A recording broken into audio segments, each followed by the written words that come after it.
આજે આરોગ્ય ખાતામાંથી પધારે પાયલબેન, જાનીબેન,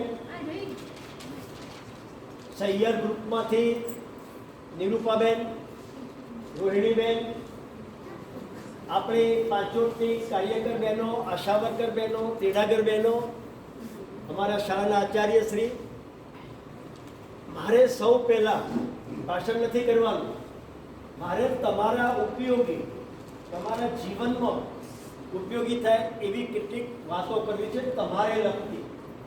આજે યાદ રાખજો બહેનો કે બેન સગર્ભાબેન ધારે એ પ્રમાણે પોતાના બાળકના મનને અને શરીરને જેવું રચવું હોય એવું રચી શકે છે. જે માટે સગર્ભા બેનની ઈચ્છા શક્તિ કેટલી પ્રબળ છે એના ઉપર મહત્વનો આધાર છે.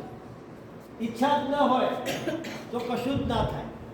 એ સૌ પહેલાં તો આશા વર્કર બહેનો મારફતે 90 દિવસ થાય અને વધારેમાં વધારે 120 દિવસ થાય એટલે આંગણવાડીમાં સગર્ભા બહેનનું નામ નોંધાવવું જરૂરી છે, જેથી ત્યાં તમારી તપાસ કરવામાં આવે, તમારું વજન, તમારી ઊંચાઈ, તમારું બીપી, તમારું HB આ બધું માપવામાં આવે, જેથી શું ટ્રીટમેન્ટ કરવી.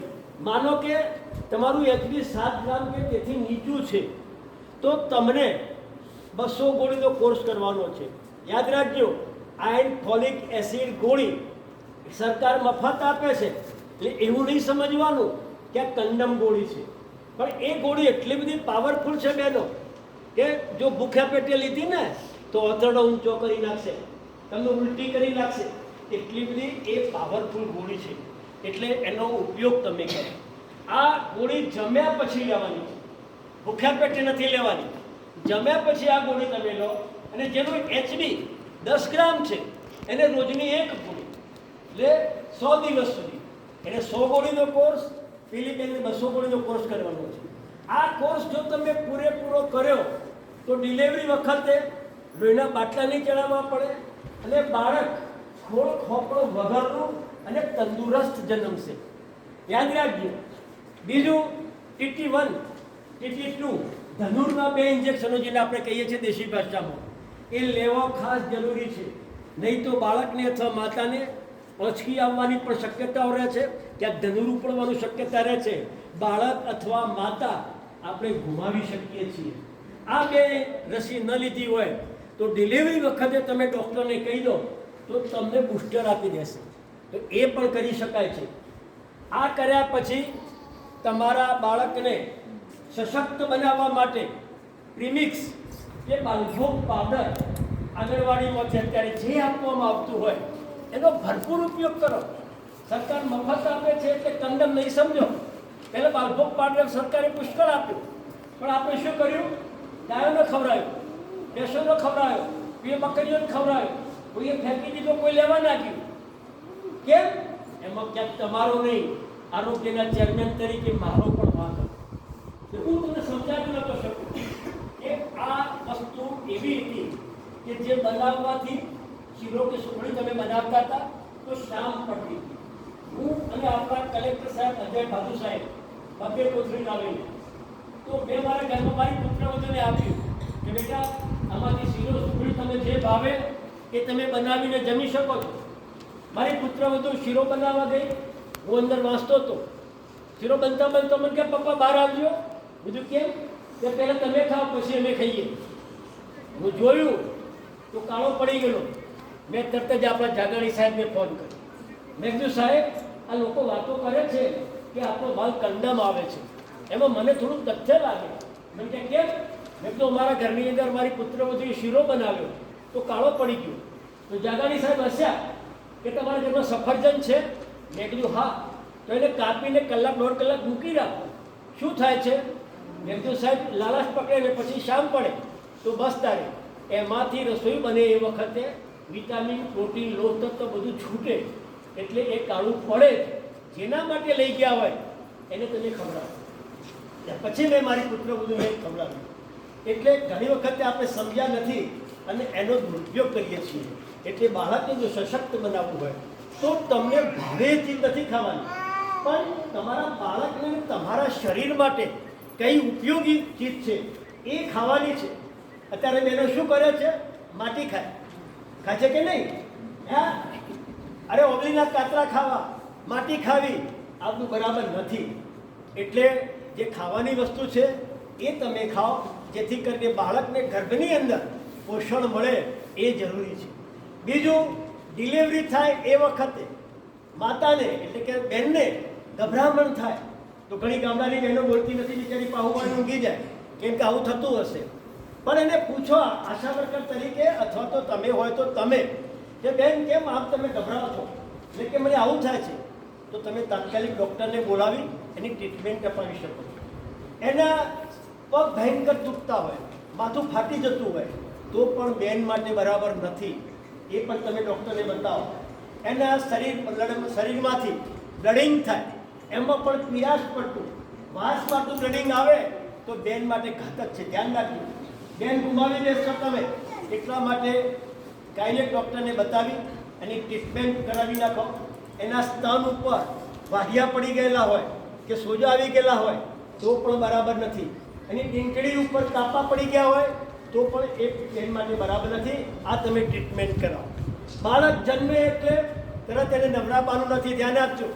એક સ્વચ્છ કપડું રાખી એને ચિકાસ લૂછી નાખી માતાની સોડમાં એને આપી દો. એને માતાના હૂંફની જરૂર છે. બીજું, એવા આછા પ્રકાશમાં એનો જન્મ થવો જોઈએ. જો વધારે પડતો પ્રકાશ હશે અથવા તો અંધારું હશે તો પણ બરાબર નથી, કારણ કે ગર્ભમાં અંધારું હોય, બાળક જન્મે અને પ્રકાશમાં એકદમ આંખ એની ખુલે તો એને નુકસાન થાય. એટલે આછા પ્રકાશવાળા રૂમની અંદર ડિલિવરી થાય એ જરૂરી છે. એટલા માટે આ પણ તમે ધ્યાનમાં રાખો. હવે બાળક જન્મે એટલે એને સ્પર્શ કરો. વધારે પડતું ઠંડુ લાગે અથવા તો ગરમ લાગે તો પણ એ બરાબર નથી, તો પણ તમે પીડિયાટ્રિશિયન બાળકોના જે ડૉક્ટર હોય એને બતાવી અને ચેકિંગ કરી લો. વધારે પડતું શ્વાસ લેતું હોય, ગભરામણ થતી હોય તો પણ તમે પીડિયાટ્રિશિયનને બતાવો અને એની ટ્રીટમેન્ટ કરાવી લો, જેથી કરીને બાળકને કોઈ પ્રોબ્લેમ ન થાય, મુશ્કેલી ના પડે, એ જોવાનું છે. એના હાથના પંજા કે પગના પંજા જોઈ લો તમે, ફીકા ના પડેલા જ હોવા જોઈએ, અને ફીકા હોય તો પણ એનામાં વીકનેસ છે, એ પણ તમે ડૉક્ટરને બનાવી એની ટ્રીટમેન્ટ લઈ શકો છો. 24 કલાક સુધી ઝાડો ન કરે કે પેશાબ ન કરે તો પણ બાળક માટે બરાબર નથી. માનો કે ઝાડો કર્યો અને એના સંડાસમાં લોહીની કણી દેખાય અથવા તો લોહી દેખાય તો પણ એનું પાચન તંત્ર આંતરડામાં કંઈક તકલીફ છે, તો એ પણ તમે પીડિયાટ્રિશિયન ડૉક્ટરને બતાવો. એની ડૂંટીના ભાગ ઉપર, નાળના ભાગ ઉપર લોહીનું ટીમ્પું અથવા તો પલ્સ એટલે કે પરુ દેખાય તો પણ એ બાળક માટે બરાબર નથી, એ પણ તમે પીડિયાટ્રિશિયનને બતાવી એની ટ્રીટમેન્ટ કરાવી શકો છો. એના શરીર ઉપર સફેદ ફૂગ છે, એ ઘસી ઘસીને કાઢવાની નથી, એનું કવચ છે, એ જો બાળ કાઢી નાખ્યું તો બાળક ઠંડુ પડી જશે અને એના મોઢા ઉપર કચરીઓ પડી જશે, વૃદ્ધત્વ જલ્દી દેખાશે. એટલે એ ઘસી ઘસીને કાઢવાનું નથી, એ ઓટોમેટિક એની રીતે જાય, એ બરાબર છે. સગર્ભા બેન સગર્ભાવસ્થા દરમિયાન મિનિમમ 4 વખત ચેકિંગ કરાવો તમે ડૉક્ટર પાસે, અને દર મહિને એ દીકરીનું વજન 1-1 કિલો વધવું જોઈએ. ધ્યાન રાખજો, એ નોટ રાખવાની, અને વજન ના વધે તો પણ તમે ડૉક્ટરને કહો તો ભૂખ લાગવાની દવા આપે તો એનું વજન વધી શકે છે.